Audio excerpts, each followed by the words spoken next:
तुम्ही गनिमाच्या हाती सापडलात तर पुरी मराठशाही वाहून जाईल तुमच्या रूपानं. करणीशिवाय शेवटी काय उरतं रायाजी? इतिहास सांगेल खूप मोठा विजय मिळवून एक मराठा राजा शेवटी इथं मारला गेला. राज असं झालं तर बांधलांच्या झुंजारपणाला भट्टा लागल. पुढे विचारतील बांधल होते नव तिथं काय करत होते ते असताना राजांच्या केसाला धक्का कसा लागला.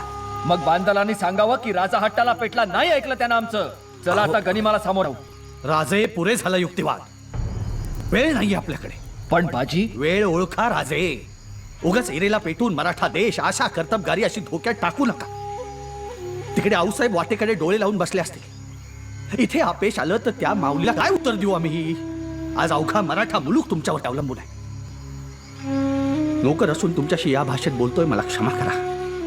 पलटण्याच्या भल्यासाठी कधी कधी नोकराला सुद्धा मर्यादा सोडाव्या लागतात. वयाच्या वडिलकीचा फायदा घेऊन दटावतोय असं समजा. पुढे निघा. विशाळगड जवळ करा.